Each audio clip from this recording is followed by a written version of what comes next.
Well, hi. Jesus Christ, I gotta turn this goddamn headset down. All right. Great, this is like my first introduction back on YouTube. Yeah, I know. Hello again, ladies and gentlemen. My name is John Boring. Joining me tonight is the wonderful, fantastic, good friend of mine, Jay, over at Dead Night Productions. Jay, how you doing tonight? Doing pretty good. How about you? Yeah. Well, That's good. That's good. That's good. I watched too much Jeff Dunn. yeah. Anyway, welcome to our kind of reaction video slash review of Spider-Man Into the Spider-Verse. Me and Jay went to see it tonight. Little context, and honestly, there is a lot to be said about this film. Uh, shit. Honestly, going into it, I didn't have the highest expectations because when I first saw the trailers, the art style was kind of off-putting to me. And then after doing a little digging on the directors, I didn't have that much confidence. But overall, it was a good film. What do you think, Jay? I wasn't buying much into the hype of everything because clearly we didn't see it the first week it came out. We saw it, I think, either 2 or 3 weeks afterwards, and I'm a Spider-Man fan, pure and simple, so I was gonna see it regardless. But when people said it was like the greatest Spider-Man film of all time, it's like I'll have to be the judge of that. I didn't want to get too wrapped up in everything. So let's get right into it, shall we? Directed by Peter Ramsey, Robert Briscardetti this Jr., and Rodney Rothman.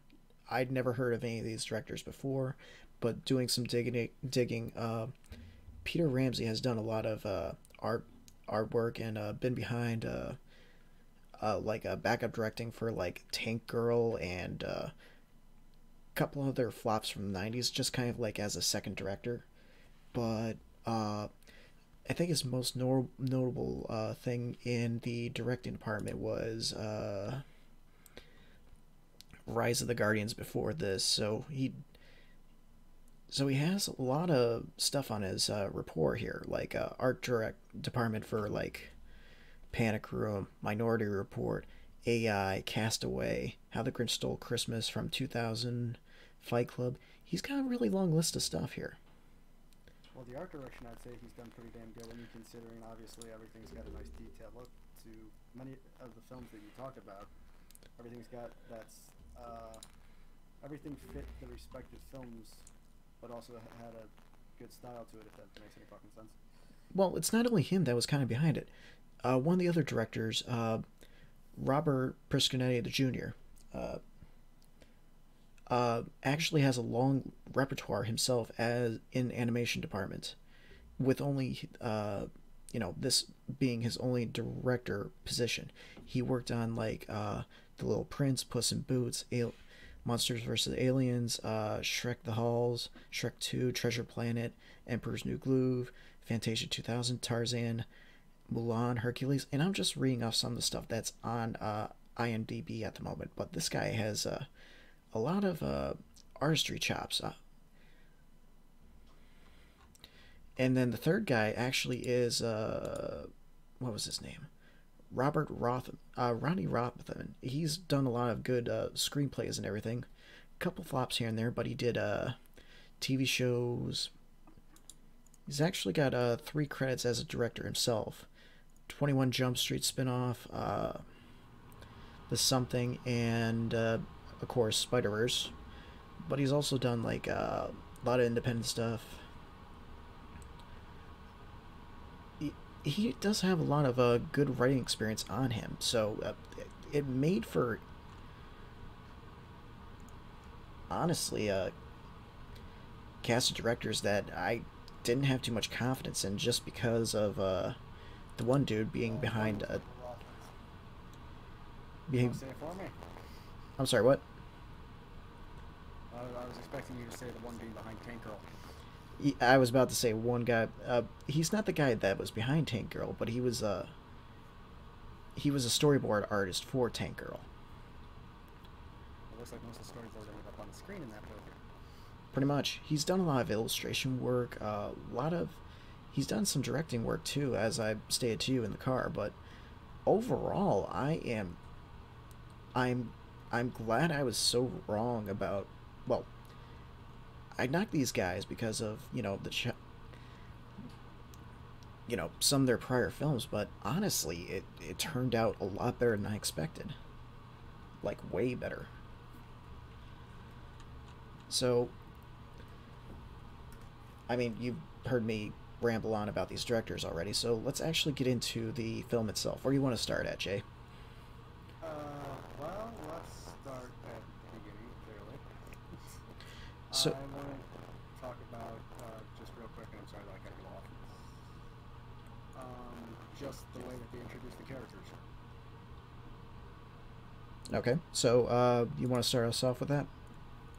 Well, I thought it was actually refreshing the way they introduced the characters, because the last film that I saw was a shit ton of characters with very little backstory. Now, clearly we know who Peter Parker is, since he's had several movies, but we don't know who Miles Morales is. We don't know Gwen Stacy is Spider Woman or Ghost Spider, however they want to label her, since I know she's like Ghost Spider in the comics. We don't want to spoil. There's Spider-Man Noir, Spider-Ham, there's Penny Parker. I'll say there's all these characters that a lot of people don't really know much about, and pretty much all of them do have the same origin story, but they found a way to keep it refreshing and not too repetitive. And even when they thought it was getting slightly obnoxious, they stopped it with an all-time joke. And even the movie for like Spider Ham and Noir Spider and uh, Penny Parker, who pilots a fucking mech. They don't really like explain the backstory in detail, but just enough to kind of get somewhat invested into them just right off the bat, and then you used to kind of start to see their personalities, especially with Noir Spider being voiced by the one, the only motherfucking Nicolas Cage. Honestly, the line delivery and everything with these characters was fantastic. On top of that, but I think I'm getting a little ahead of myself here. Oh yeah, the acting was solid by pretty much everything, like pretty much the entire cast. The acting was solid. The voices matched up with the characters perfectly. It was just good. I will Indeed. say that. So let's start off at the beginning. We have Miles Morales. Well, actually, we have the Peter Parker for this dimension. At the top of his game, he's doing a lot of good work, married to Mary Jane Watson, so on and so forth, and saving people, loving it. And then we cut to Miles Morales, a normal teenager that You goes. repeated yourself because you started off with Miles Morales. Yeah, I tend to do that sometimes. But, we have Miles who is shown off as a regular kid that gets into a new school, kind of like a private school with dormitories and everything. And it's just like a 180 from what he was growing up with. Like they show scenes of him going through his neighborhood to get to school and everything. How everybody in his neighborhood respects him, and then he goes over to this prep school. Where of course he has the typical first day in most films where he gets embarrassed somehow or just barely fits in. By his father, who is officer for New York Police Department. Uh, there's a lot of funny scenes with that. You pretty much can relate to that in some way, shape, or form. Not to that extreme of what the father goes through, like announcing on his like his megaphone in the car, like you're supposed to say "I love you" while he's walking up the steps to school and everything. So it's like in some way, shape, or form, you can relate to that in somehow. Yeah, you can get respect for him once. Yeah, so everybody pretty much at this school kind of disrespects him and everything else. He's struggling to keep up with school and everything. He's trying to bottom out so he can go back to his old school and everything. and it's relatable. It's new kid going into a place that he doesn't know. Nobody knows him. He has no friends. So yeah, it's like his his whole life got flipped around. So Yeah, he's practically Will Smith. Will Smith. I wasn't gonna make the comparison, but you did for me. So I had myself flipped upside down. I knew that was going to start singing Fresh Prince of Bel-Air. fair enough. So let's talk about the family for a second. We have his father, who is a police officer. His mother, who is a nurse, I'm assuming, judging by her scrubs. And then we eventually meet the uncle, who kind of is an artist type, but uh, his father kind of treats him like a bad influence in many respects. Uh, you kind of learn down the line why that is later, but out of the entire family, Miles kind of relates more to his uncle than anything else, because He's the wild kid who wants to do his own thing. Well, it kind of goes with that whole thing with teens wanting to rebel at least a little bit, considering his father's, police officer, seemingly a little, yeah, and very strict on top of it. Hey, Wolf, thanks for joining the stream. Oh yeah, he does kind of sound like a robot. I'm sorry. It's Facebook. It's a pain in the ass. I said I could have done this. Actually, you know what? While I have you on the line, go ahead and sign up for Discord. We'll keep up this conversation while you're setting that up.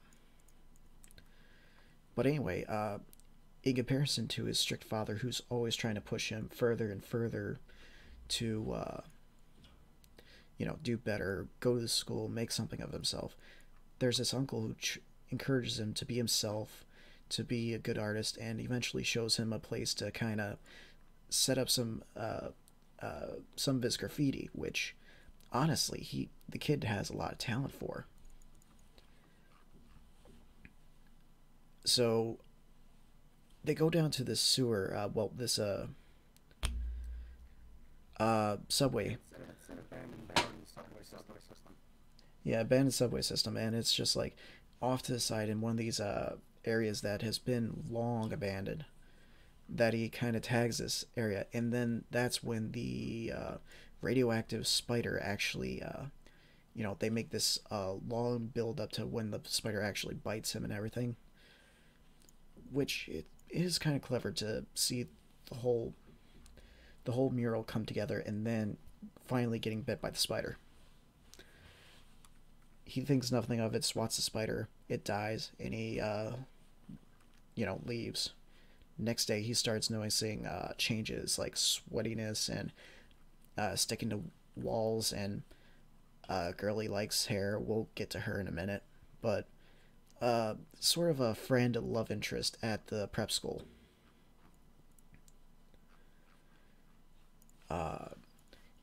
They make this whole thing about how his hand accidentally stuck to her hair and everything, and they have to cut it off. So now she has a permanent new haircut.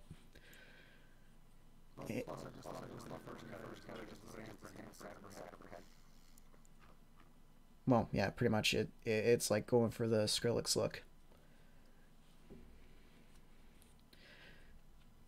But it's like starting to get all these weird shit happening to him because he doesn't understand that about what happened. So his senses are starting to heighten and everything. So he goes down to the abandoned station again to see if the spider bit him. Was it real or not?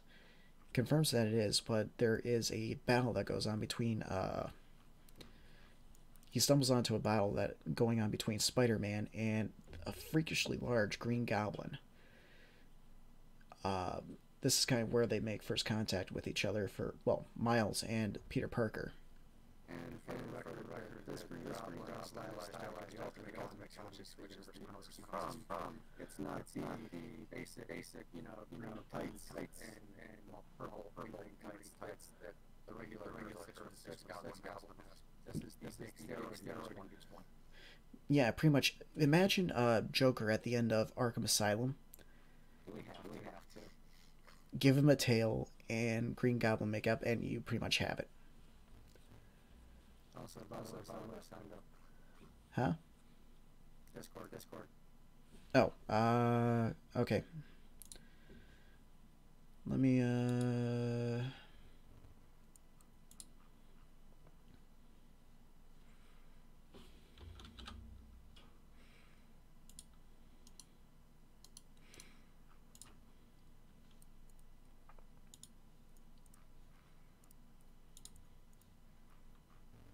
why can't I find my shit?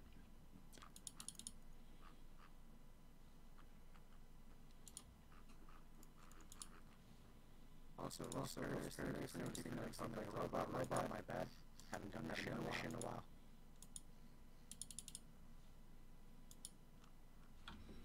Yeah, it's not letting me, let me send you a link to my, Discord channel. Hang on.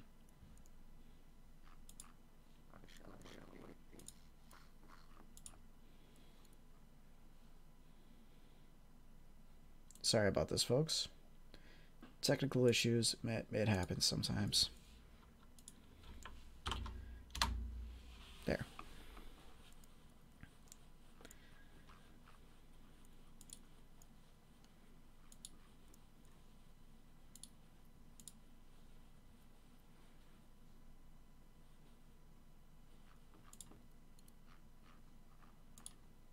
Okay, so... Alright, and go into the live stream chat.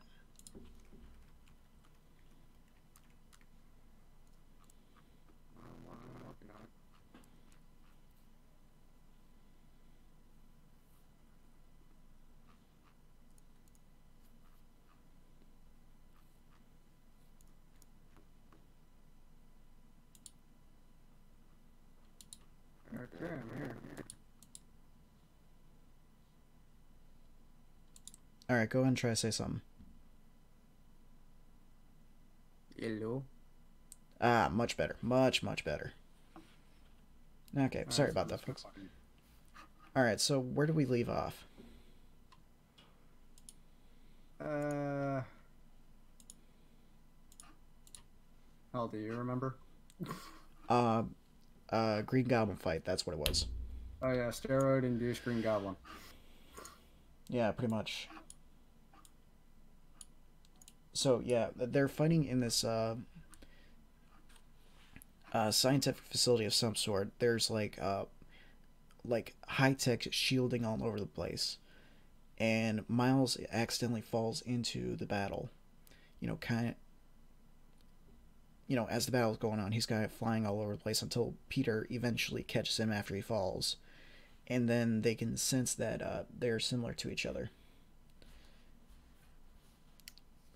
It's some kind of sense that they both share between each other, and they both can somehow sense each other's spider sense. Yeah.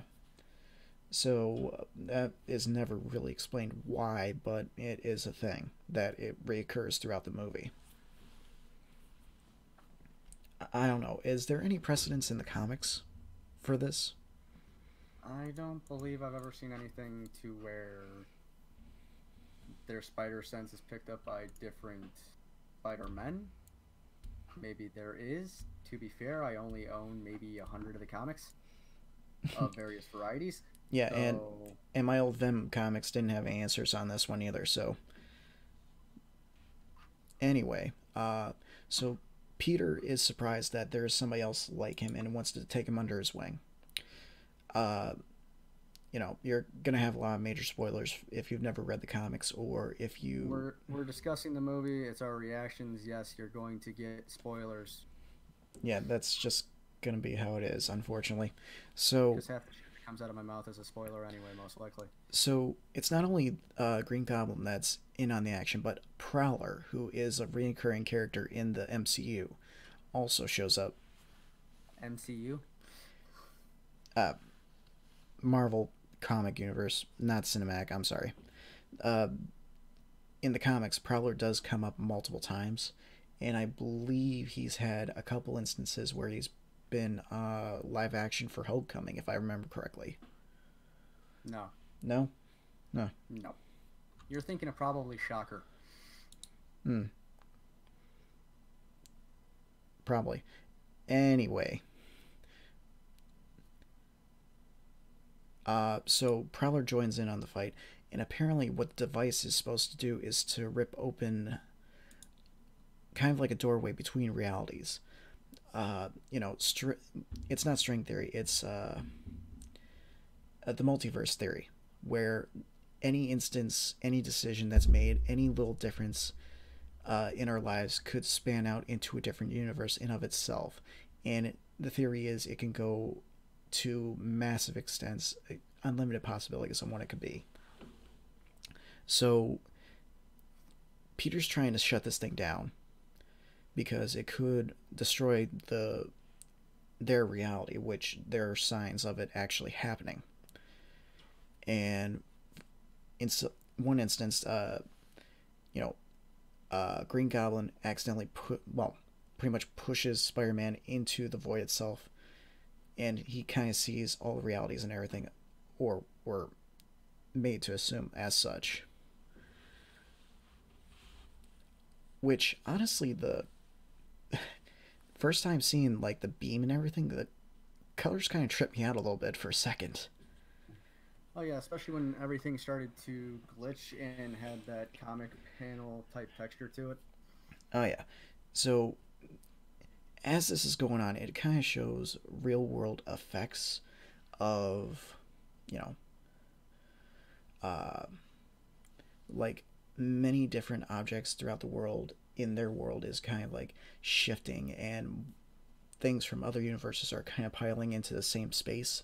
So everything's kind of contoured in weird ways and shit. It's honestly phenomenal to look at, but kind of terrifying at the same time. So eventually the machine gets shut down, and it's found out that Wilson Fisk is kind of funding this thing. But it's not exactly for monetary purposes, one would think. Wilson Fisk is creating this for a slightly, let's say, kind of good and I wouldn't say noble, but he's creating it for one gain and one gain alone. It's not for money, fame, since clearly he has plenty of that. It's for something that he cannot buy back, which is, and once again, this is spoilers, but not entirely, but it's We'll just a.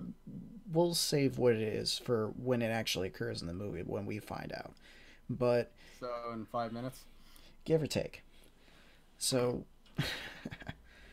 anyway, so Peter kind of knows what's going on. He's kind of injured on the floor. Prowler, Tombstone, and Fisk are standing over him. Uh, and they're having a little banter back and forth. And Peter knows what's going on and says the line, "This won't bring them back," which infuriates Fisk, and Fisk ultimately kills this world's Peter Parker. As he was already wounded from an explosion that we did not cover. Yes, the explosion that we did not cover, but I tend to gloss over things on accident. But anyway, before he died, though, Peter wanted Miles to carry on his mission of shutting the damn thing down because it could destroy reality as they know it. This has been a plot point in many different Spider-Man stories. One that comes to mind was from the animated series back in the 90s. Which one? There we go. Thank you. Yeah, the 90s one where all the Spider-Man kind of had to work together to stop Carnage yeah, from... Yeah. And this, I think the final season, because there was Ben Reilly Spider-Man, there was that world's Peter Parker, there was Iron Spider. Well, Iron Man Spider type deal. There was no Iron Spider. I think you're thinking of the Spider Armor Spider-Man. Yeah, that's one. So if you're thinking of the one that looks like tinfoil, then yes. And then there was the actor Spider-Man, but we're getting a little off base, but you guys get the idea. Hey, So, it branches out. It's the Spider Verse. Damn it. true enough. But so Miles tries to run away, and Prowler is after him. Prowler pretty much has kind of a scent on him. Well, vision on him. And chases him through the subway until Miles eventually escapes. Miles' strongest thing throughout this entire film is, for the most part, the one constant he has throughout this entire film that he knows how to use correctly is his spider sense. Since he's able to outmaneuver a shit ton in this movie. Yeah. And you can honestly see throughout the movie that his power is slowly growing. Not only in his ability to control it, but also the fact that everything's starting to you know become more prominent, more it pronounce itself more like it's getting stronger, in a sense. But A spider sense. so Oh, it, I'll spell myself out now. so anyway, he eventually runs home and convinces his parents to stay because he normally would have stayed at the boarding school, and his parents are wondering why that he came home. Although his mother can clearly see that he's shaking, but his dad's trying to be a hard ass and telling him to go back to the boarding school. Yeah, and they pretty much leave him alone, close his door, and continue the conversation outside his room. So, Now, this is the plot point I'm going to discuss, considering I'm a comic book fan. I'm going to blatantly state I cried like a bitch. It's fine.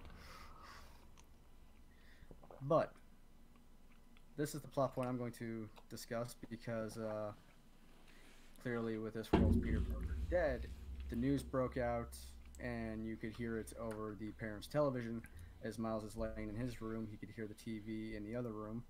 And before they go into the other room, Miles asks his dad, do you really hate Spider-Man, since his father seemed to have a strong disgust for what Peter was doing for this world because he was typecasted as a vigilante, as the police went to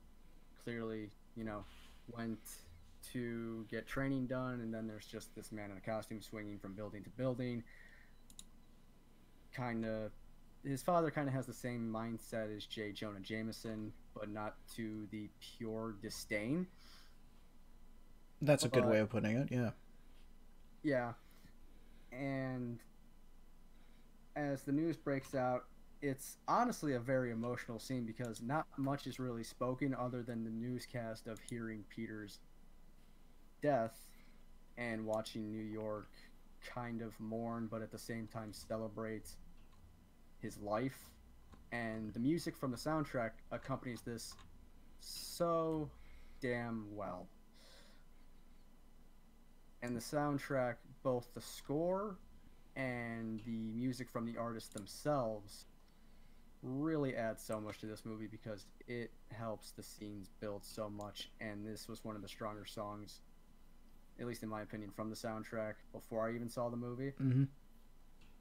And so seeing it put to the motion, the beautiful visuals, but also just with me loving the character, it was going to be a sad fucking moment anyway. Mm-hmm.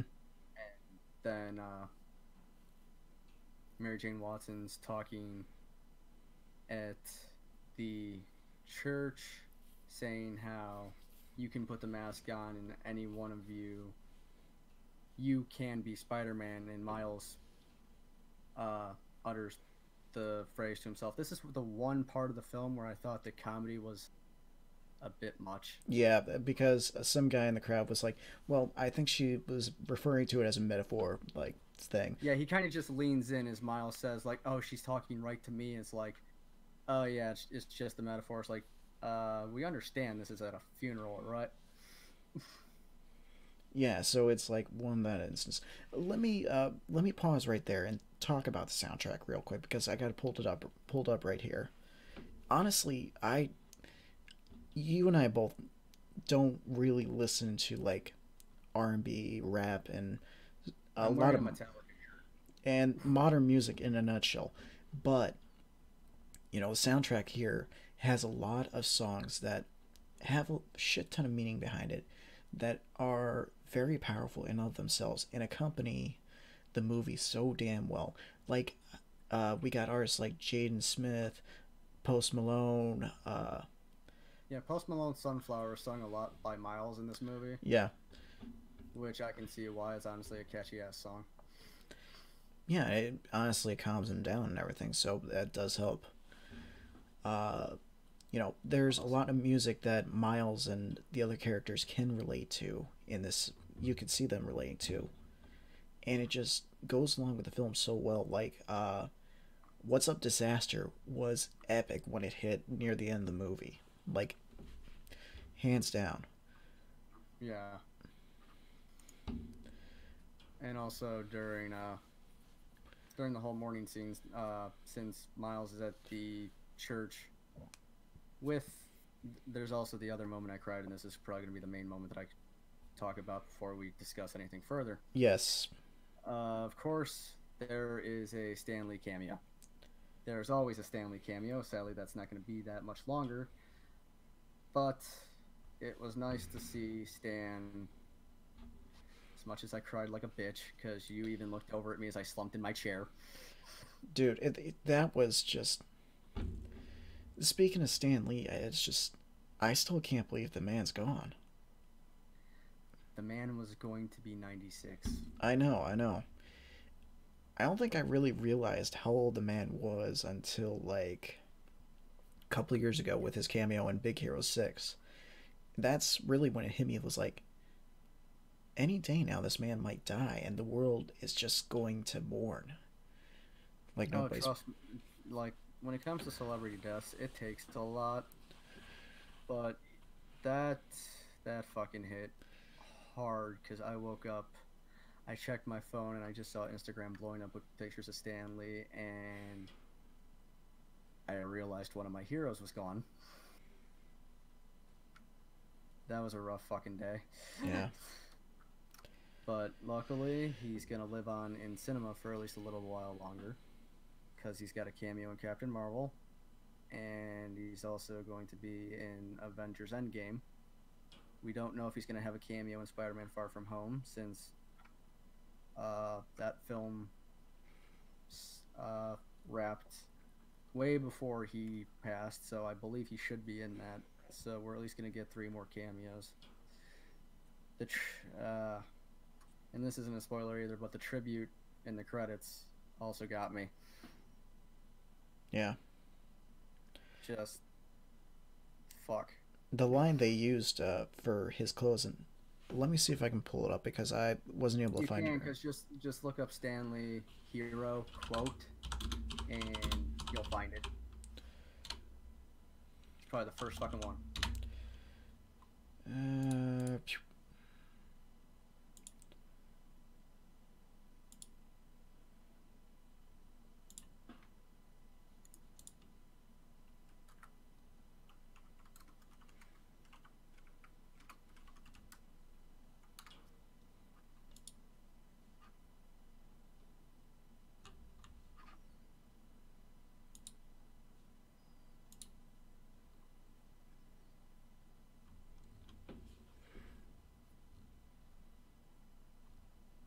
Shit, I'm having a hard time finding it.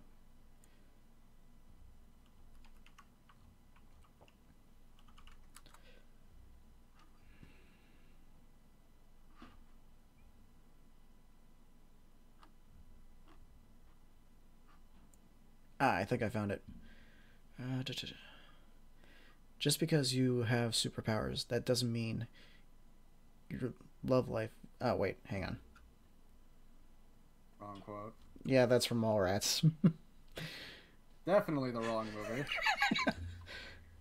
Although he had a bigger part in that movie. Oh, fucking hell, I can't find it now. This is bullshit. But yeah,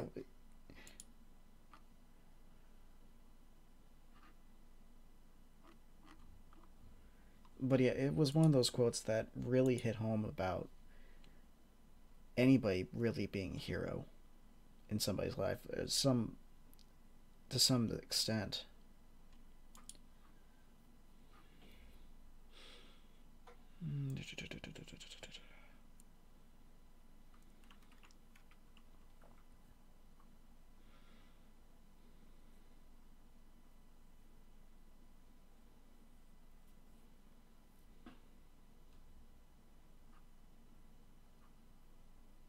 Ah, I think I found it.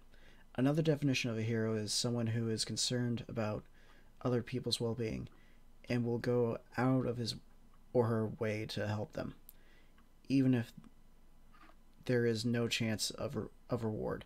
That person who helps others simply because it should or must be done, or because it is the right thing to do, is indeed, without a doubt, a real hero. Yeah, that was the quote. See? I was able to find it. Anyway, that was just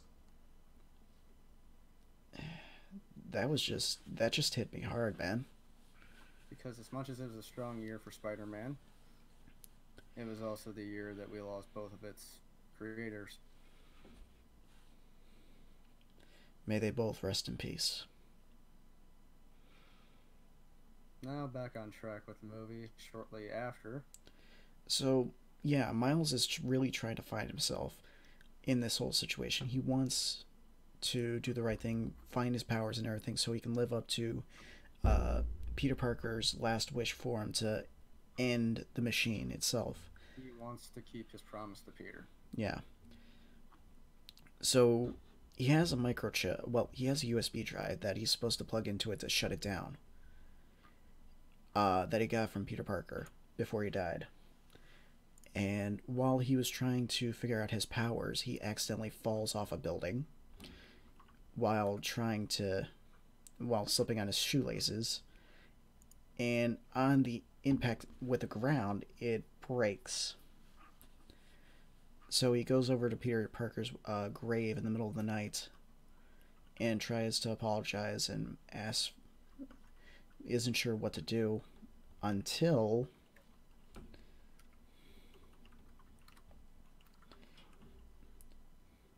hey Koikai, thanks for joining the stream.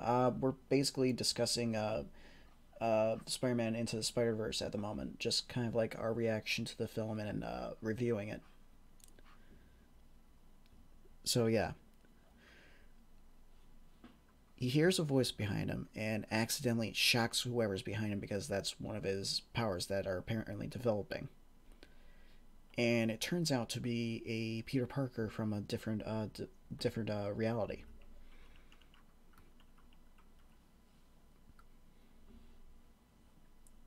Typing something good there, bud? Plenty. So at that point, we kind of go through the backstory of this Peter Parker who was pretty much down on his luck, let himself go physically, got divorced from Mary Jane.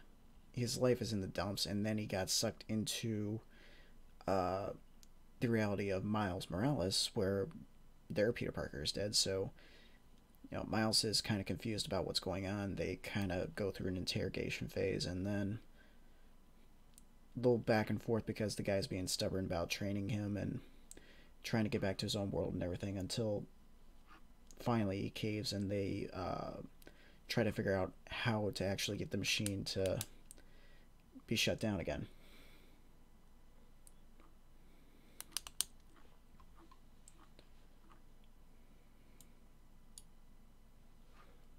So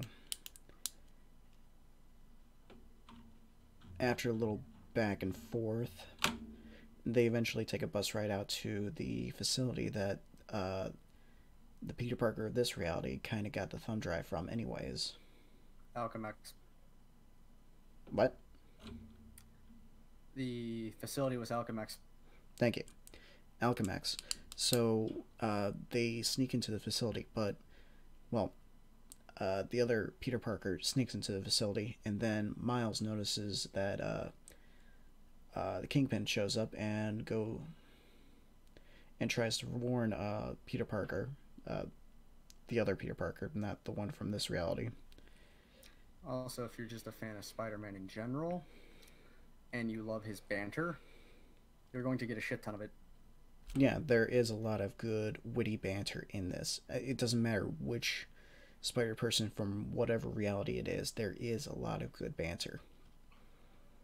Even from Miles himself, he does a good job. The Well, script, you gotta be quick-witted. yeah, that's pretty much a quality of anybody with the mantle of Spider-Man or Spider-Woman Or Spider Pigs. We're being gender neutral here. or Spider-Bears. I feel like that's a thing. Well, it was. If Panda pulls a thing, I know Spider Bears are a thing. That's what I was going for. But yeah, that's It's actually not Spider Bears. It's actually just Nicolas Cage in a bear suit dressed as Spider Man.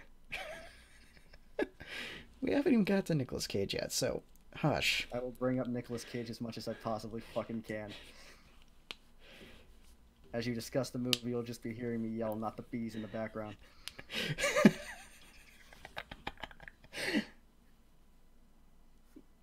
I can't take you anywhere, can I? It's not the bees, not the bees. I need to go outside more. Nah, you're fine just the way you are. Anyway, That's what my psychiatrist said. you want to take the next part here, Jay? Are we talking about them trying to steal the fucking computer? Yeah. Well, let's see. First, Peter tries hacking it. Miles is stuck to a freaking ceiling light because he can't get unstuck since he barely knows how to use any of his powers for the most part, other than the spider sense, but that's just instinctual. He's trying to get unstuck. He's making a shit ton of noise as a scientist, Kingpin, and Tombstone are currently outside the lab. Peter knows the password, but is trying to distract as one of Miles' powers kick in, since he can turn invisible. Don't know the accurate name of that, but I'm just going to call it the Invisible Woman. I'd say that's pretty accurate. Yes, I'll just call it the Jessica Alba. Next. So the scientist hears Miles as he crashes into the lab itself. She goes to check, and Peter, being the intellectual one that he is, tries flirting as a way of distraction. That gets him as far as the scientist figuring out, oh, this world's Peter Parker is dead. This must be one from a different dimension, and starts examining him. And this is where one of the big plot points comes into play for the survival of any Spider-Person from outside this reality.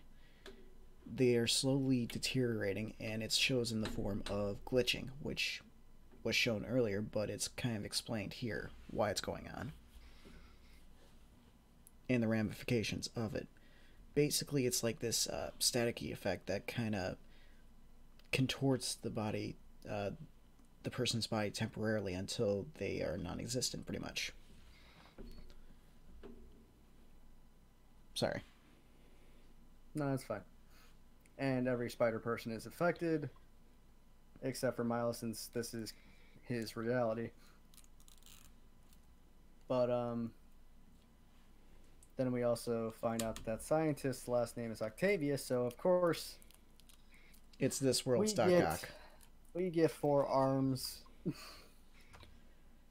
we get 8 limbs, and more banter. Which, honestly, I was not expecting a female Octavius. neither was I, but honestly, it was... I don't know if there is a female Octavius.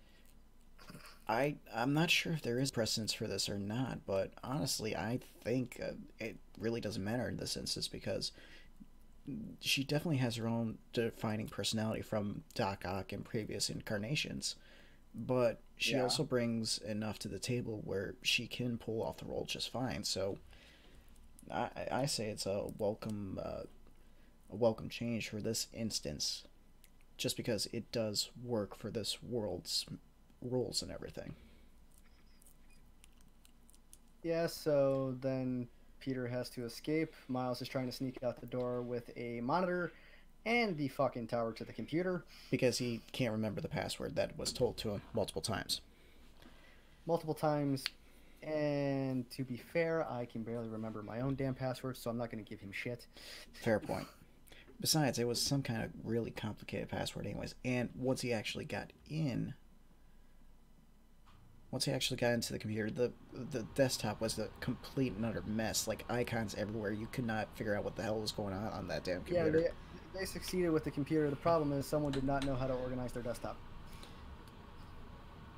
Because goddamn, I don't understand how you find a single fucking file on that computer.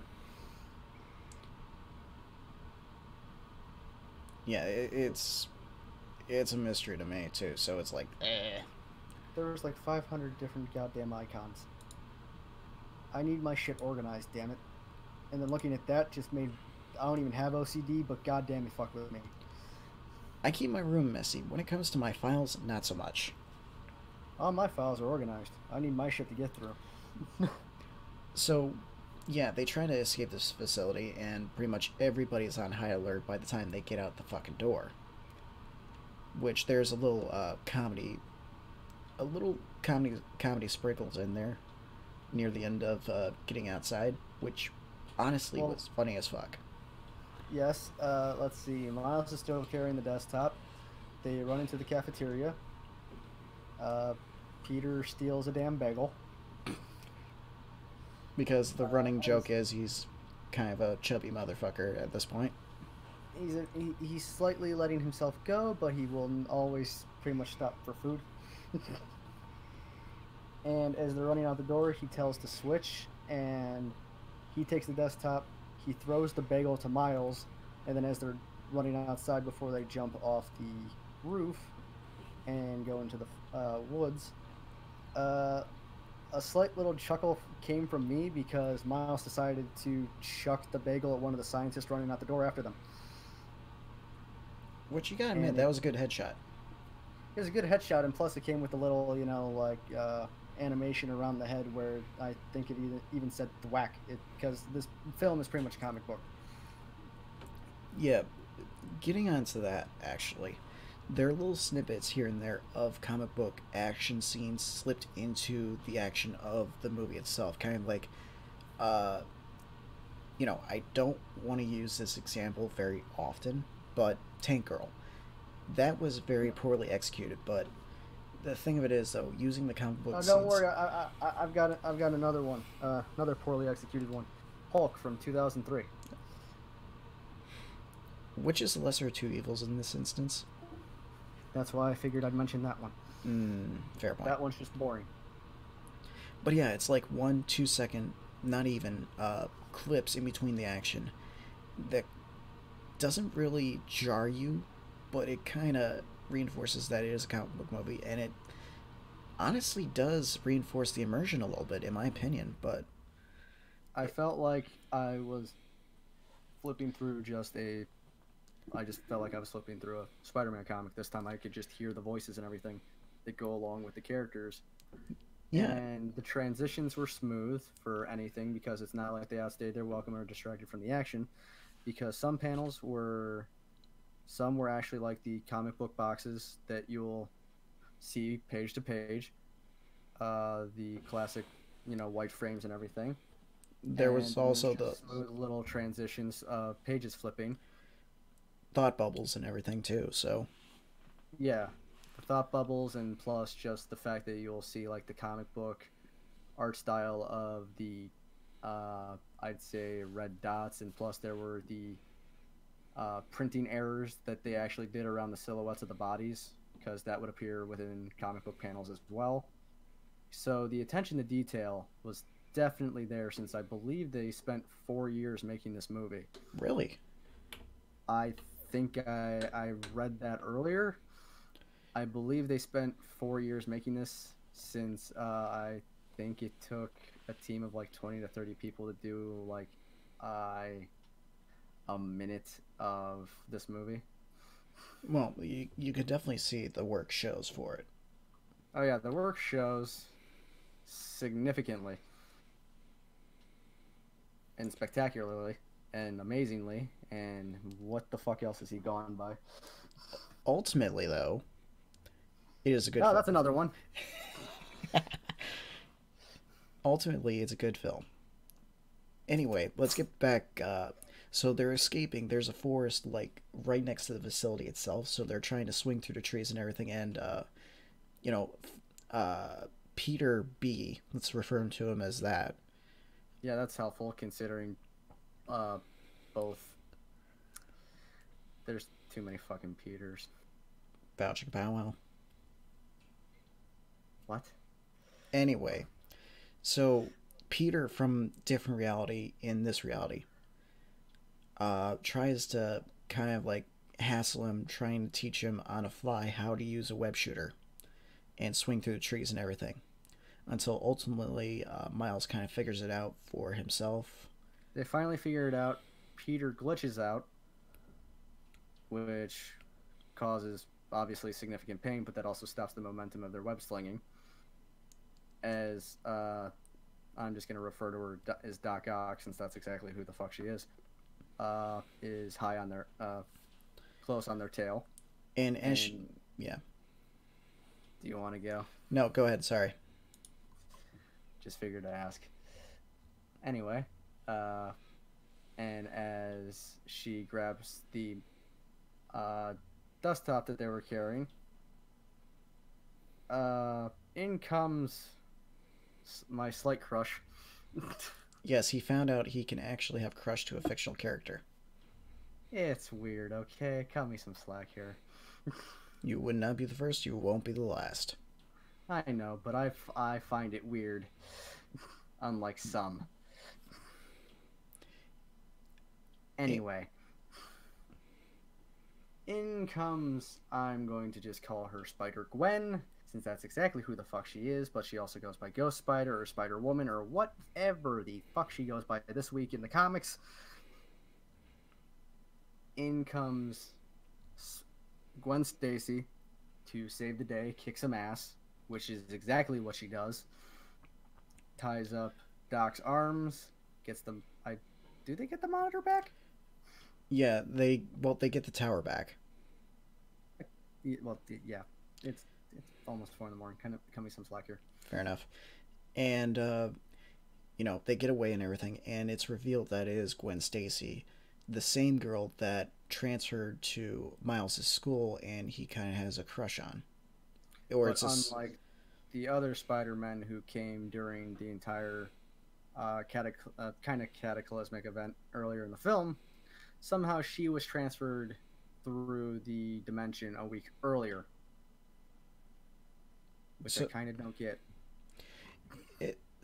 Time and space are really weird when you actually sit down and think about it. Well, this is a film about multiple people that know how to climb walls and swing from buildings. Yeah, so there's a little leeway. One of them is a fucking pig, so it doesn't matter. Yeah, but she's been a spider person for about 2 years before Miles even got his abilities, so she can understand him as not being able to control his powers and shit. So we get a little backstory on her. I believe everyone can understand that, since no one really knows how to you start with this. Mm-hmm. It's like, oh, my brain's tingling, telling me to get the hell out of the way because there's danger. Oh, I can climb up walls. How the fuck do I get down? So, out of anybody in pretty much the spider mythos, I think she understands him a little more out of anybody at this point.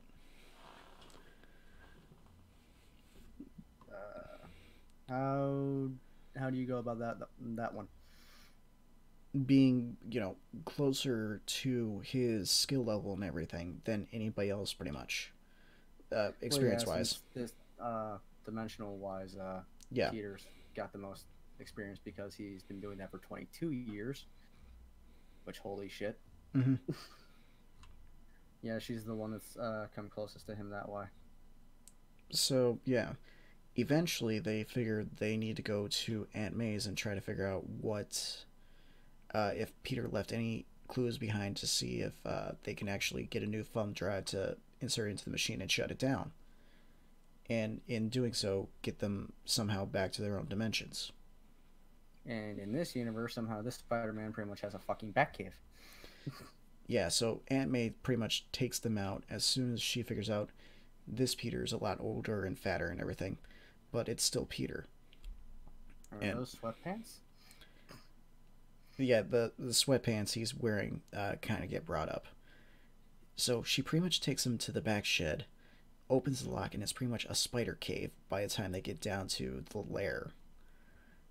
Dude, it has the Spider-Mobile in it from the fucking comics. Yes, it is a Batcave. And pretty much the one moment that Jay was honestly salivating at. I'll let you There tell were them. multiple moments. Well, this is one of the biggest ones. Well, the second biggest one. Are we talking about just the costumes? Yes. Okay. Yes, I'm a fangirl. I love many iterations. Thank you. Words are hard. Of Spider-Man, especially the costume designs. There was no symbiote black suit or just the black suit replica, the Black Cat sewed for him after he got rid of the symbiote. There was the classic red and blue, which cannot be beat because that thing is going to stand the test of time. But along with that suit, on the far left, all the way on the far left, was the Insomniac Spider-Man suit with the giant white emblem from the PS4 Spider-Man game that launched earlier in the year. Not really earlier, but September of last year, technically. There was the Electro-proof suit that was used to obviously fight Electro within the comics. There was the Secret Wars costume that is a black suit, red webbing on the shoulders, and a giant blue spider emblem on the back that can wrap around the shoulders and the waist, which I'm currently using in my Spider-Man PS4 game.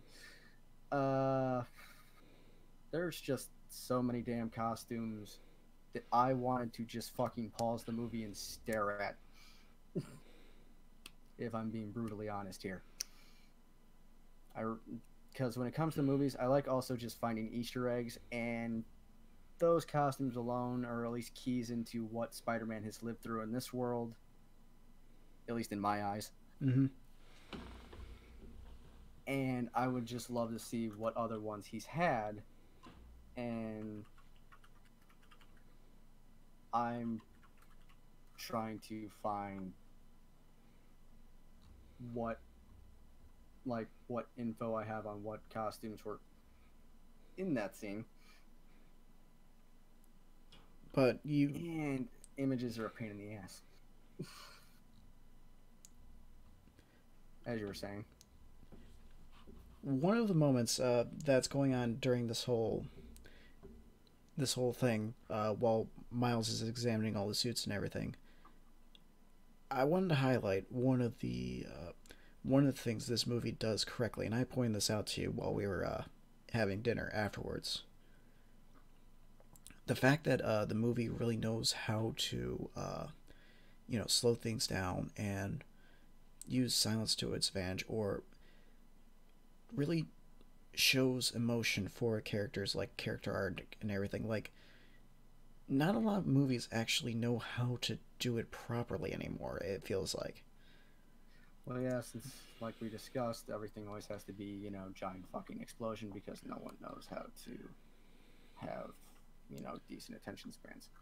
This is true. The moment I'm citing specifically about is in this lair, there's a photo of Mary Jane Watson sitting on the desk right by the costumes. And the Peter Parker from Different Reality looks over at it and stares at it for a long while, because he does miss his Mary Jane and he regrets everything that's happened, and you could definitely feel the emotion, not only in his words, which he really didn't say anything on the subject for the most part. It was his actions, facial expressions, his stature. You know, they put a lot of attention to detail in how these characters look, move, talk, and everything. It's just a lot wasn't said during the scene, but you could definitely feel the sadness of it all and regret. And that's something I really do respect about this movie. Yeah, they really. There's a lot of things that this film uses to its advantage. Honestly, there's a shit ton. And also, I found better images of costumes. Because in the scene that you're discussing with Peter holding the images, there's also that smartass quip because earlier during the swinging scene, or like during the slight training montage they had, Miles decided to put a cape on his Spider-Man costume, and Peter just immediately ditches his, just like, Spider-Man don't wear capes, like just get rid of the cape. That's disrespectful. And, yeah, and as they go into what I'm calling the Spider Cave, there's a costume that is just the classic Spider-Man suit, but it has like what I'm going to call a damn Count Dracula cape because it's got that high collar. Either that or Red Tornado cape, one of the two. But Miles just immediately looks over. Peter's like, "Hey, look, this one has a cape." So we have a Spider-Man costume with a cape. There is the big time stealth costume that I believe was made by the Fantastic Four. I think. Maybe. There was the spider armor, which I call the tinfoil costume. There's the Mark II spider armor. So just the attention to costumes. I love how like the only thing I could find was another costume. There's like 2 or 3 more costumes, and I'm still trying my damnedest to find more. I really need to stop being a fangirl. God damn it, I need more costumes. But also, within this scene, we get introduced to all the other 3 Spider-Verse characters to come into play in this movie. Yeah, that would be Penny Parker, who is kind of an anime-style girl, like drawn in anime style, because she's character is of Japanese descent. Piloting her mech, which is called the SPDR suit. I'm reading the Wikipedia on it right here. And when I first saw this character, I honestly thought, holy shit, it's D.Va from Overwatch. Yeah, no, because I wanted to lean into you and just be like D.Va online. But yeah. I wanted to make a joke. Dude, later in the movie when they're actually fighting, I would have cracked up if she said nerf this and launched your mech to go explode. I now just found out that as I'm looking at stuff for Penny Parker, I just found out that apparently for Edge of the Spider-Verse, Gerard Way decided to write one of the comics. Really? The man loves his comics. You can't deny that. We also have in this little get together the Spider-Man Noir, or Noir Spider, who has been it's Nicolas Cage, who is played by Nicolas Cage in this. The beast. Which he himself has some of the best lines in the damn movie. Let's face it. Like, he doesn't know what a Rubik's Cube is because his black and white world can't perceive the color and everything. Like, they play up on that a lot, and he is drawn in like black and white noir style. And even when they show him in the end credit scene, everything is still black and white. Yeah. And when they discuss his backstory, everything is black and white. So the attention to detail, once again, is there. Mm-hmm. And finally, to be introduced is the cartoonish Spider-Ham, Peter Porker, which he is a cartoon. He's like an early American cartoon style-ish character that can, bring anvils out of nowhere, the whole bit, and they play up on that in the movie. And you really don't take him seriously for the most part, except for one instance, which we'll discuss later. So they pretty much were about to all explain their backstories at once, and Peter Parker from a different reality was like, "Nope, we already did this. Shut it down." And then they just fast forward to when they actually got there. So between these set of characters, a lot of quipping and everything, until eventually, they all have glitching and everything. So they're discussing like who's going to destroy the machine after they all go back to their own worlds. And here is where another plot point kind of gets brought up. You want to take this part, Jay?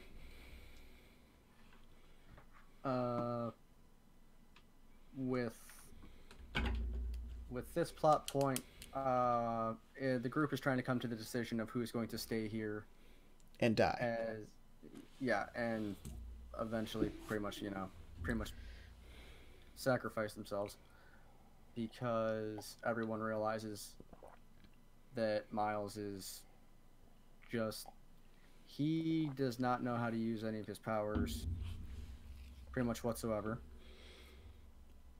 And because the powers that he's currently has, his Venom Strike, which I believe is what it's called. I know Venom is in it. Yeah, Venom Strike is it.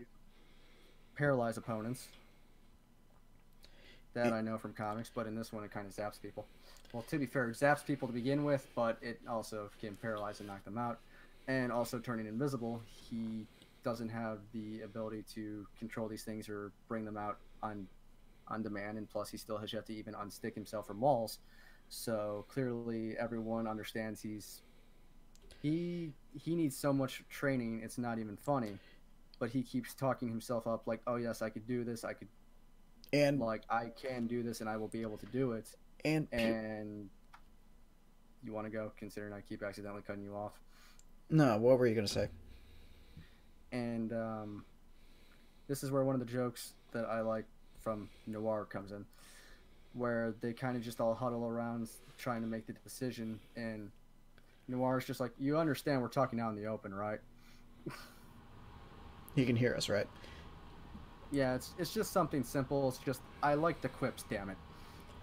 Yeah, and up to that point, Peter Parker from different reality has been trying to defend him for the most part until he realizes there's not a whole lot he can do, and then the huddle happens. And after that, while that's going on, Miles pretty much leaves the cave. He goes invisible out of shame. And also, plus, just going to state for the record, since I did a shitty job covering it, at this point in time, before all of that, before the huddle and everything, they keep trying, Miles keeps saying that he's ready, and then Ham, Noir, Penny, and Gwen pretty much all just start bombarding him with questions and tasks, and it's just so damn overwhelming to him.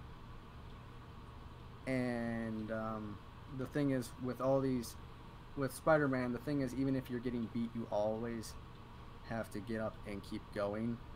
The problem is, once Miles is knocked to his feet, he doesn't get up. And that kind of forces everyone to be like, okay, he's not ready, so we have to figure out who's going to sacrifice themselves. Now that I've explained it better, you can continue with what you were saying. So yeah, basically he's leaving the cave in shame, goes back to his dorm, pretty much destroys the place. Wait, I'm getting a little ahead of myself here. So was I. Yeah, so it's basically he goes out on his own trying to figure out what his uncle's been doing up to this point, because he's been AWOL for the most part. And he needs to figure out what his uncle's been doing. It's just the fact of he just needs someone to turn to, and he believes that his uncle's the best person, considering he's kind of become a little bit more distant with his parents. Yeah, and he's looking for advice from his uncle, and he's to this point trying to get a hold of him for a couple days now. So he goes over to his apartment, nobody's home, and then he sees a shadow of the Prowler So he goes, hides, is scared out of his mind. Prowler enters the apartment. He's talking to Fisk, and it's revealed that the uncle is the Prowler. And so, Miles is trying to hide. He uses invisibility. As soon as he thinks he's in the clear, he tries to get out of the apartment, alerts the Prowler to his presence, and then chase scene happens to where he accidentally leads the Prowler and Kingpin and everything back to the other spider people, which over at Aunt May's house. Yes, where we get to meet Scorpion while we're at it. I'm really questioning the like when I saw Scorpion, it was just like, am I watching Action League now? Because I haven't seen that since the '90s. Oh Christ! It kind of has that feel, or shit. It definitely is a little off-putting with his animation, at least, but it somehow works. So you have Scorpion, Tombstone, Kingpin's outside, and Prowler enters in, all starting a fight with the Spider People and trying to get this Did you microchip mention back. Doc Ock? Yes, Doc Ock. I'm sorry. Okay, considering May calls her out on her shit. Aunt May takes no shit and even kicks someone's ass. But I love how she is also in the middle of the fight. She's like, can we just please take this outside? Even Aunt May is making jokes. Yeah, and she actually does whoop some ass while she's at it, too. Yeah, she at least threw one leg in there, so yeah. So, yeah, at this point, Miles is completely and utterly scared of Prowler. Peter's trying to get Prowler off of him, but eventually it's just between the two of them trying to get the USB drive, which shuts down the machine. And one thing leads to another, and they end up on the roof of Aunt May's house. Prowler has him pretty much choking over Aunt May's house. The only way Miles was able to get out of it is by pulling up his mask so his uncle could see that he's choking out his own damn nephew. And what comes next? Kingpin doesn't exactly. Kingpin orders him to kill Miles, and once there's hesitation by Prowler, there's hesitation. He lets go of Miles, and is immediately shot for his efforts. So Miles pretty much takes his uncle's body to a faraway place so that he cannot be followed, and his dad is kind of in pursuit also because he got called to the location because of violence. And eventually, Miles gets his uncle to an alley, and they talk. And the uncle tries to reassure him it's not his fault or anything. He has to be himself and shit before finally passing on. What? No, I just love that. Well, he has to be himself and shit. It's like it's supposed to be a touching moment, and you're just like, yeah. Honestly, that is one of the things that made me cry the most in this entire movie. Like, I had enough to cry about in this fucking movie. Dude, it was heart wrenching, honestly. You don't need to inform me, sir. I was there. But his dad sneaks up behind them and wants Miles to freeze. Miles turns around, turns invisible, and then scales up the wall out of the way. And the father looks to his brother, gets on his knees and weeps, and thinks that Spider-Man, the Miles Spider-Man, did it. And he calls out an APB on all Spider-Men. And this is something I want to put an earmark in for later, because I do have a problem with, a little transition that goes on between this scene and something that happens later. Not a little transition, since it seems so fucking abrupt. So, After that, he goes back to Miles goes back to his dorm finally, wrecks everything, and then he has a talk with all everybody else because they've all lost uncles, friends. Well, Gwen lost Peter Parker in her reality, and everybody else pretty much lost their uncles. So they all understand. Well, what I find funny is Miles lost his uncle. Gwen's the only one that had someone die that was different. Yeah. And that moment I was talking about with Spider Ham about surprising everybody. Yeah, the Noir's. character that mainly discusses that is pretty much there for comedy relief actually has something heartwarming and genuine, tear jerking to say. What was the line exactly? I can't remember. I don't look at me. I have the fucking memory of a goldfish. Let's see. Well, we're gonna look up Spider Ham quotes. If anything, we're gonna get fucking jokes.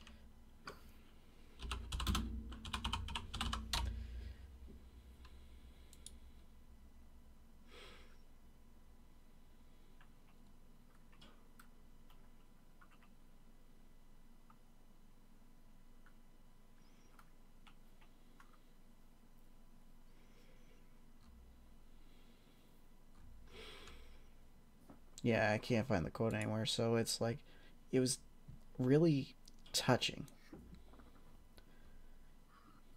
Pretty much expressing how everybody feels the anguish and they all understand up to some extent, if I'm remembering correctly.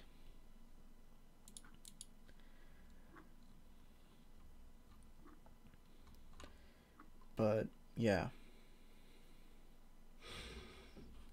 and all of them are pretty much trying to reassure him. And ultimately, the other spiders exit while Peter talks with Miles and says, he's not ready for it and he wants the USB drive. This this honestly hurt. This scene, at least, where Peter's like, "You aren't ready for this. You won't know when you're ready until you ultimately take a leap of faith." And he pretty much ties up Miles because he really can't fight back in this instance, and takes the USB drive and is resolved to sacrifice himself so that everybody else can go home.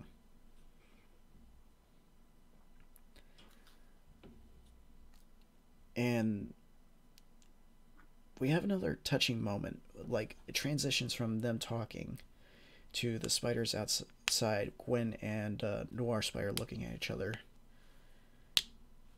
And you could see on even through the masks that they feel really, really sad about this situation. That they don't want to do it to him, but they realize they have to. And somebody comments, "Poor kid," before going back into the talk between Peter and Miles. Shit, I might start crying in a minute. I'm not there to wipe them. Man up. Yeah. So he Once sits. again, this is coming from the man who fucking probably cried a bucket at this movie. So he sits there for a while after Peter takes the USB drive because he can't move. He's tied up, and there's webbing on his mouth too. And eventually, his dad knocks on the door of his dorm. He can't respond to his father at all, and he's just listening to his dad like, "I'm sorry, I push you so hard because I want more out of life for you, and this, that, the other thing. What any parent will want for their kids." You have this spark about you. The regular, parental routine, and once again, that got me to tear up while we were at it. Yeah, it was so stereotypical for a father son moment to have, Yeah, but but it also had a little bit of, it felt unique to that situation as well. It felt Sure, uh, it felt like the typical banter that you'd get out of that moment, since it seems like every movie always has that in it. But it also felt like it was unique and genuine between those characters. and that's what I mean. Like the writing in this movie, hands down, is fantastic. This felt like a genuine heart to heart between father and son, not just, two actors on a screen. It honestly felt real, and that just hits the moment home for anybody.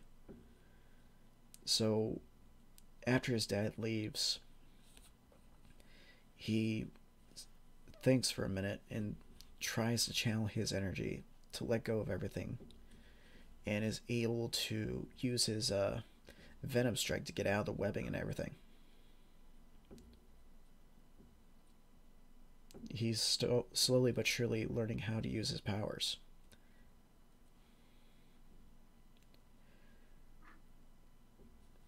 After that, he travels back to Aunt May's, goes down in the spider lair where Aunt May is waiting for him to give him like web shooters and a costume, which he modifies one of them in a black and red design, which you can actually see on the stream right here. Honestly, this is a fantastic design. I don't think this is the one from the comics, though. I correct me if I'm wrong. It's a little different for the comics, right? Uh, yeah, the one from the comics is slightly different. This one's got the spider's not as organized as it is, because in the comics, the triangle, like the shape of it on the shoulders, the dashes into it kind of form a triangle going into the chest where the spider lies dead center, and the webbing is mainly just around the neck, and the mask is the rest of the suit is black. So for the most part, this one matches up, except there's no like bright red webbing between the logo and going up the mask. Everything else for the most part is around the same design. So, comparing apples to apples, which would you say is like a more aesthetically pleasing design for anybody of our culture? To me, I'd go comics, but if you're kind of like the urban artist that Miles is in this movie, I'm gonna take a guess you're gonna go with his costume because it's got graffiti on the chest.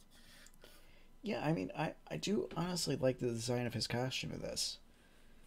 It's black and red. I was gonna like it regardless. Yeah, it suits him very well.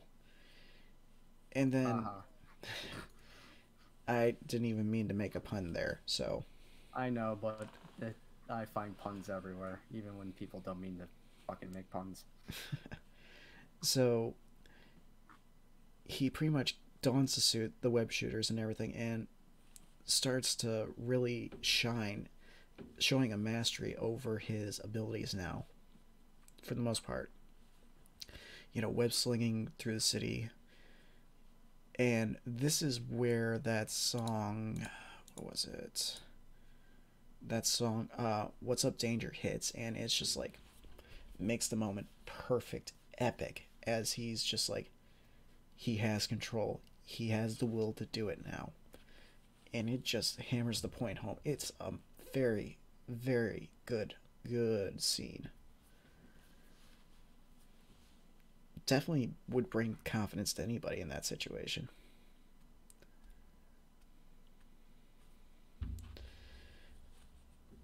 Ugh. Ow. Ah. Sorry, a couple kinks in my neck. Sounded painful.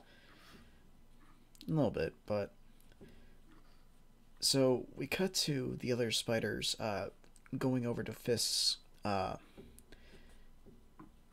business, big towering building and everything, and something they did not expect was going on. They were having a gala in Spider-Man's honor. Their world, Spider-Man. Yeah, which is fantastic since Wilson Fisk is leading the gala, and that's just that's fucking dick thing to do. Yeah, Or in the words of Gwen, what a pig, and then Spider Ham gets offended. that was honestly a good joke. Yeah, I just loved us like, what a pig. And he's just like, I'm standing right here. So they get the bright idea of sneaking in dressed as themselves because everybody else is wearing a spider mask, and this leads to one of the most awkward moments of the movie. Oh yeah, Peter trying to talk to Mary Jane. Yeah, you want to tell them this? I'd rather not because it's so fucking awkward. Okay, let's move past that point then. So eventually, past an awkward situation, they eventually make it into the lab where Doc Ock is trying to.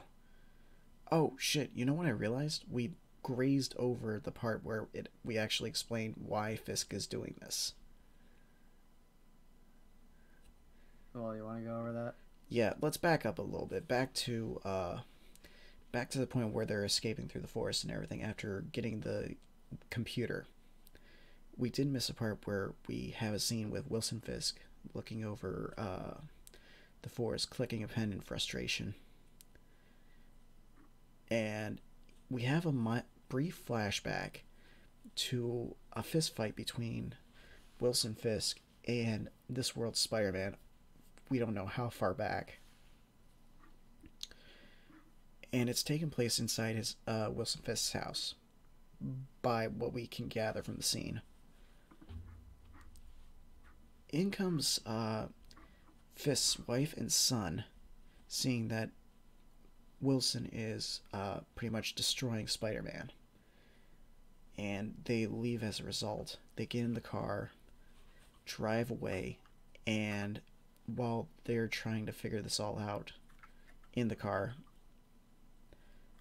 they get hit by a bus, or is it a truck? I don't remember.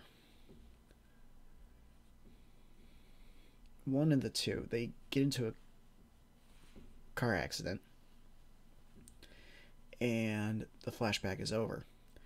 We pretty much understand the motivation for why Wilson Fisk is doing this and everything in one of the briefest flashbacks that could be.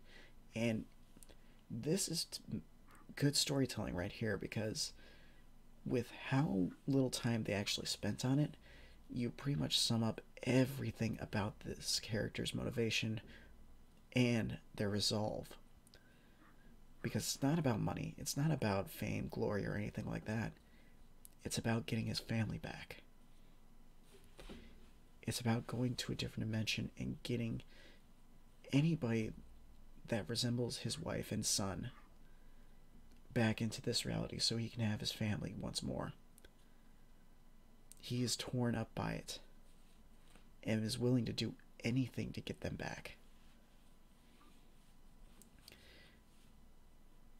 This I highly respect.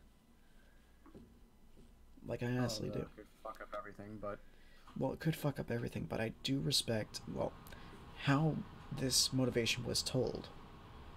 But also, like Wilson Fisk himself, it does humanize the villain, but it does give the stakes a lot of meaning for both sides.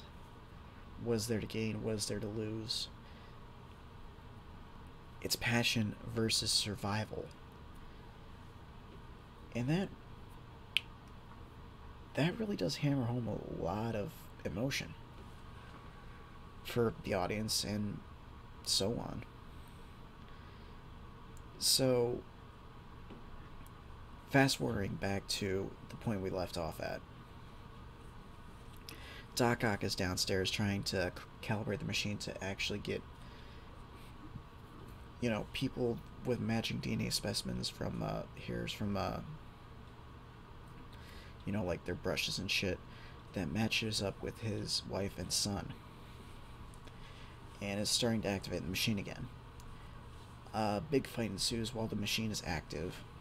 Everything is just going crazy because the worlds are meshing as the machine is on, and this fight is going on and on and on and on.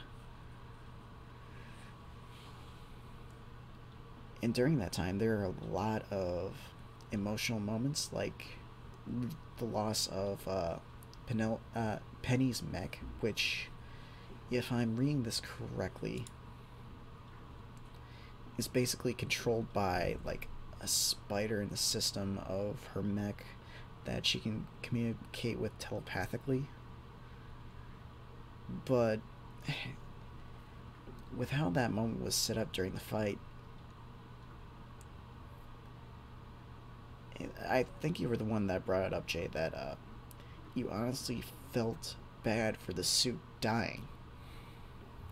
Yeah, I don't know how that's possible, but they've made me feel bad for a goddamn mech dying. Which, fun fact, apparently the mech was inspired by Neon Genesis Evangelion, which is arguably one of the best mecha anime out there. So, little tidbit. But yeah, that, you know, it's followed by Noir Spider and Spider Pig, Spider Ham, trying to comfort her and pretty much zip away to get her to safety and shit.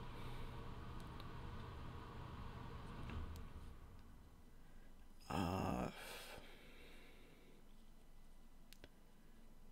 yeah, I'm still trying to figure out how the fuck I'm feeling bad for a mech myself. Yeah, especially when we only knew it for about 20 minutes.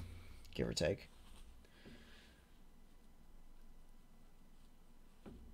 So while Peter's trying to install the USB drive into the system, he's attacked by Doc Ock, I think?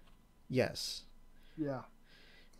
And as she's about to finish him off, she notices one of her arms is kind of doing its own thing and punches her in the face a couple times. And wouldn't you know it, uncloaks fucking Miles Morales in his new suit, which looks fantastic, and he's just going ham on her. Then Peter and Gwen join in on the wailing, eventually wearing her down and shit, and just before she's about to rally herself back, Doc Ock is hit by a fucking bus. This definitely subverts expectations in a good way. Like, I I did not expect her to get hit by a bus, and the I reaction. kind of expected her to get hit by something, considering they were building it up, just in the way it was shot and everything. But the fact that they added the sound effect and everything was fucking fantastic. But what was even better? But I was about to say, but what made it better? Because I know you're gonna say it, and I'm gonna say it. Go ahead. Was the fucking reactions. Like Peter putting his mouth over his putting his hand over his mouth in shock, and you can definitely see the eyes going up and everything. You can visibly see the reactions through their masks. The eyes are just as expressive as they are in the comics, which I fucking love. It's just like, oh my god, there's just so much shock. I love it.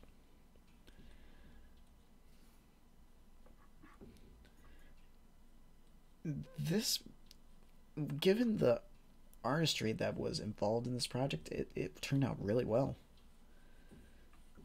I gotta give them props once again for all the hard work they put into this.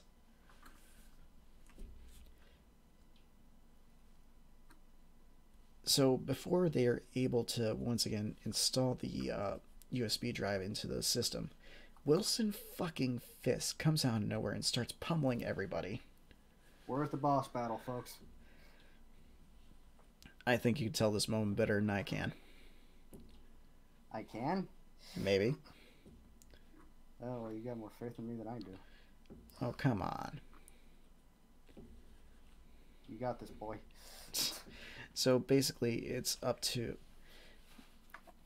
The other Spire people are gone into their own dimensions at this point. And as Peter's about to leave for his, that's when Fisk comes up and starts hurling shit at them.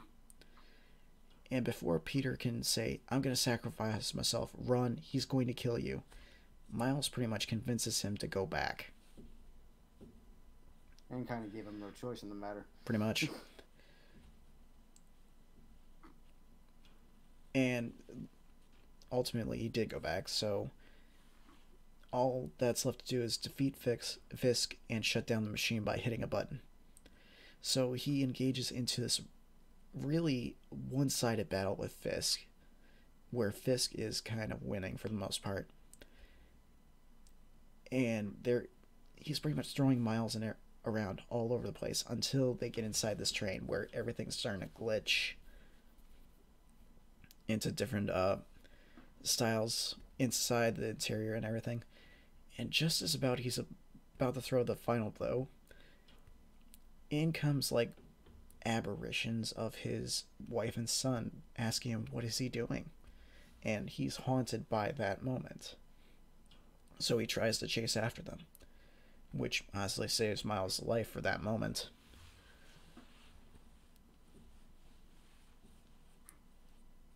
And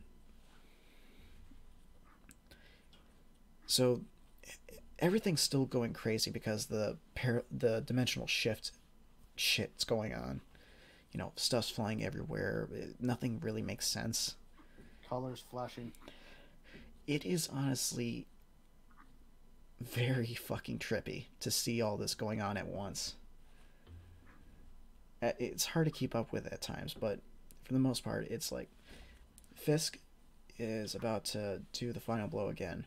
Miles is on his pretty much on it, flat in his face. And remember where I earmarked that moment earlier with his dad? It comes up again because his dad shows up in the control room. And for some fucking reason, no rhyme, no reason for this change to happen, but he's rooting for Spider-Man to get up. This is the one part I have a problem with, because earlier in the movie, it showed that he wanted Spider-Man effectively captured or dead. And now he's wanting them to get it back up with nothing in between to really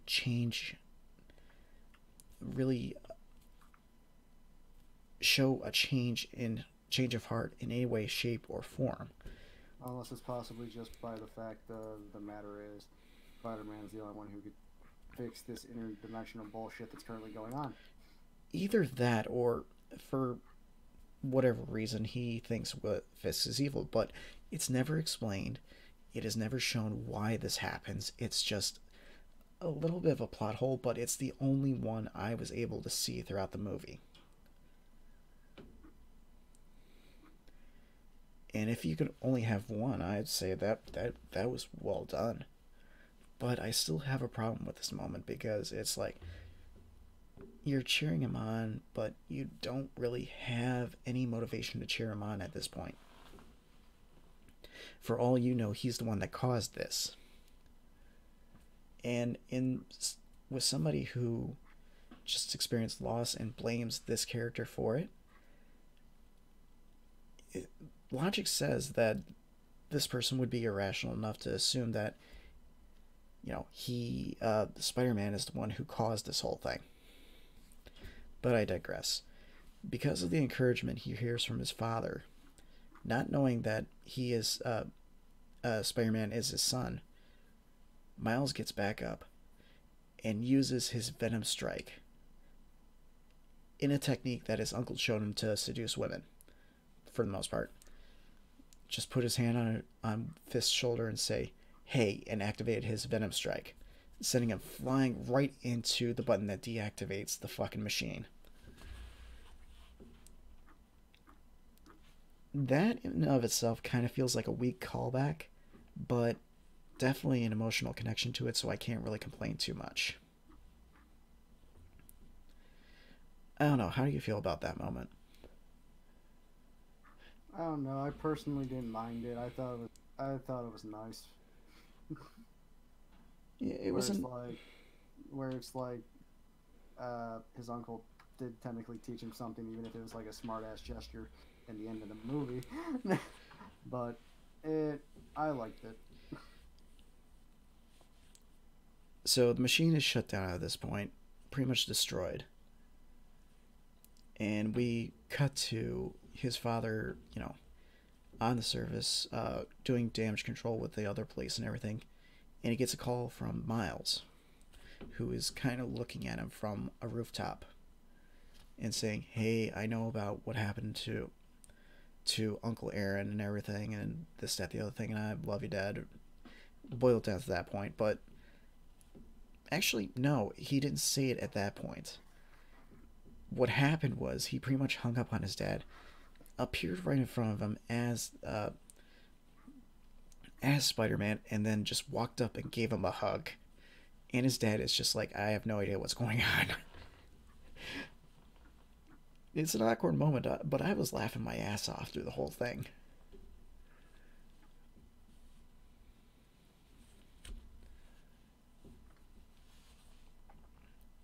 So after that, it was just like a montage of, uh, Miles going through school, being Spider-Man and everything, just kind of give him his own backstory to everything.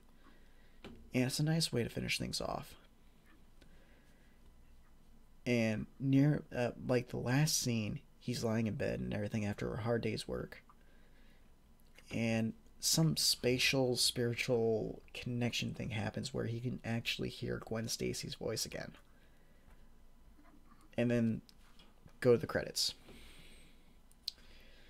I'm not. Should we talk about the after credit scene or no? If people go on the internet, they've already seen it. Fair enough. So, if you don't want it spoiled for you, leave the video now. We won't hold it against you. Go see the movie. It is overall fantastic. But Yeah, I love that. If you don't want to be spoiled, not like we've been talking about the entirety of the movie. okay, so being that you fanboyed over this little, Oh, shush. you tell it because it honestly should come from a genuine fan. Okay, fine.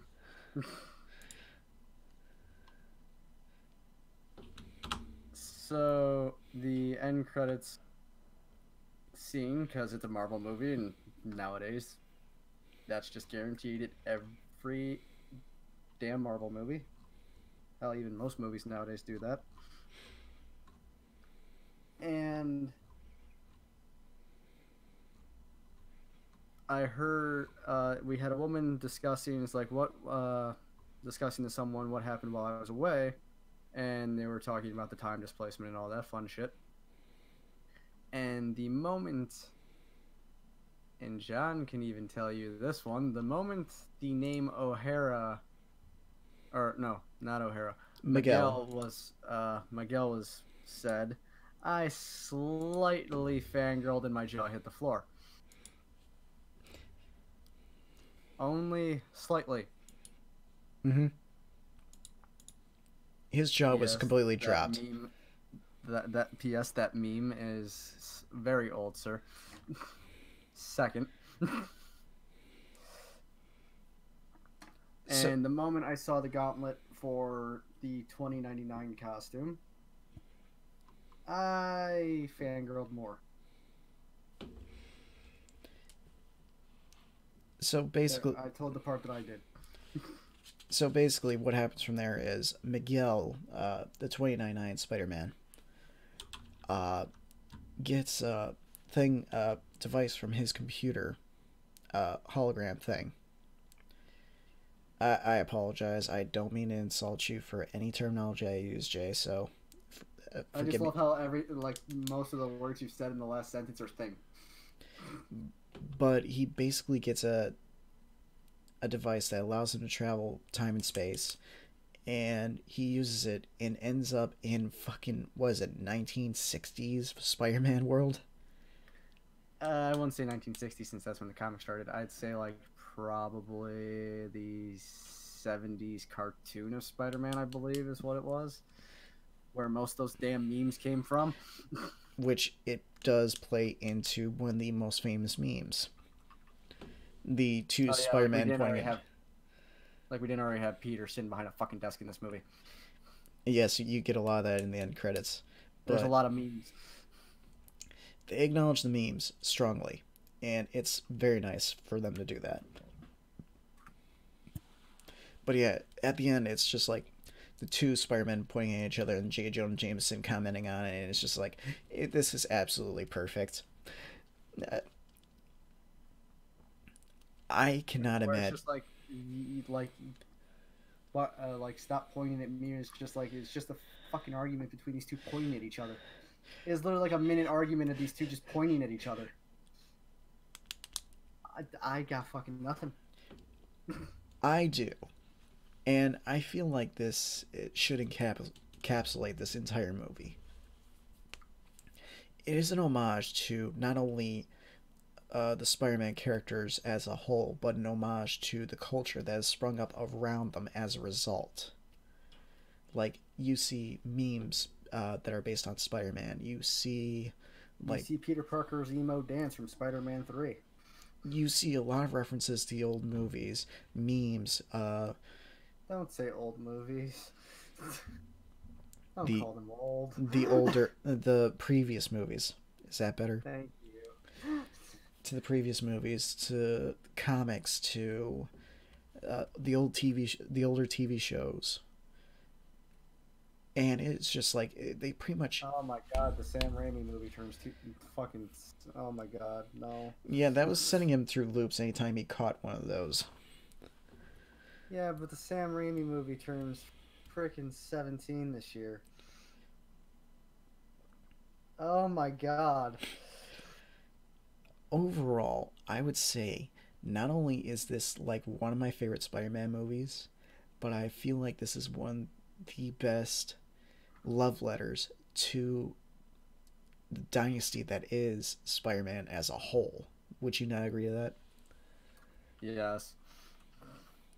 I got to say that this is hands it finally dethroned Spider-Man 2 as my favorite Spider-Man movie. And that stood strong for 15 goddamn years. Oh my god. Overall, I'd say with the soundtrack, with the animations, and the diversity in the animations themselves, with the voice acting, with everything that went on with this movie, if I only found one hiccup with the entire thing, and Jay found one separate thing, then I did? uh, just like a little misplaced humor with the funeral scene. Yeah, just that little bit of misplaced humor at the funeral scene, and that was pretty much it by me. So overall, it's pretty much this is like one of the best movies I've seen in a fucking while, and that's saying something. Overall, if you haven't seen this movie already or have any sort of Hesitation. hesitation to see it, thank you. Go see it. It is fantastic. A avid Spider-Man fan loved it. An avid Venom fan loved it. It is just so. It is like one of the most perfect things out there. And if you're not a superhero movie type person, if you love a good story, if you love good humor, you love good writing, good voice acting, a big fan of Nicolas Cage, I don't fucking care. Go see this movie. It is just. Yes, if you want to see Ghost Rider finally interact with Spider-Man, go ape shit. There you go. You heard it from the man himself. You heard it from Nicolas Cage. Yes, the pissing flamethrower. Oh god, I forgot about that. So. Damn you, now I gotta go to bed and fucking visualize that. So do I, buddy. So do I. But yeah, give this You have movie a blue try. crayons.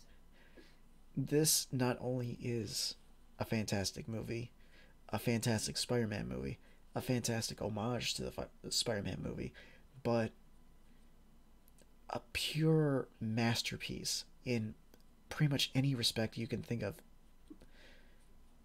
when it comes to music, when it comes to artwork, when it comes to synergy between actors and the characters they play, when it comes to emotions, when it comes to the script. Everything just came together in a nearly perfect fashion. I say nearly perfect because perfection doesn't exactly exist, but I would say this is pretty close to it. So, overall, go see it. I think we're gonna have to call it here, Jay. Yeah, since I'm pretty sure we talked about the movie in its entirety. Yeah, pretty much. So, without further ado, ladies and gentlemen, if you haven't already, go ahead and check out Jay's channel. He'll be posting more content soon. Shush, don't give me shoutouts unless there's shit on this channel. Link for it is in the description. Bite me. But until next time, ladies and gentlemen, y'all have a nice day. Oh my god, you actually did put my link in the description. What the fuck? And take it easy. Shut the fuck up. And say goodbye to the people. No. Fuck you. You would. No, you're not my type. Everyone is your type. Nice fucking try, sir. No, I have standards. Sorry. It's because my boobs are bigger than yours, aren't they? Quite the contrary, sir. I have the bigger boobs. We've measured this. Oh, that's right. I don't want to suffocate in my bed. Take it easy.